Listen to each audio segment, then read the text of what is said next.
พา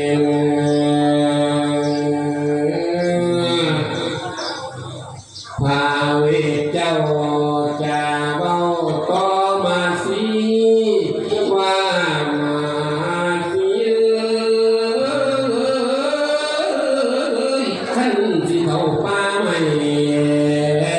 การสิเข้าป่าไม่มันยากยิ่งจังแมนสู่เงาในวันเมื่อเที่ยงนอนมอนมองสิบ่รู้อันแนวใดจากยามาสิอีกอย่างหนึ่งเจ้าเป็นสารเสือนั่งนอนแนวยิงบอกควรจะหวังบวชดีคนงอนอันไว้มาพันนั้นมันยากแค่นแสนกันอันไว้มาพันนั้นมีหัวมาและห้วยฟ้าลาดสะอีคงเที่ยวหลายแต่อยู่ตรงสัตว์ผู้นี้ล้วนเป็นใจหันกาเที่ยวมากินคนจรภาคนครเมืองบ้านอันวาดนามาสิลาบอกเคยเดินบุกใหญ่โอ้ยบอกเคยขึ้นต้นไม้ตัวเจ้าส่วนสีตายส่วนว่า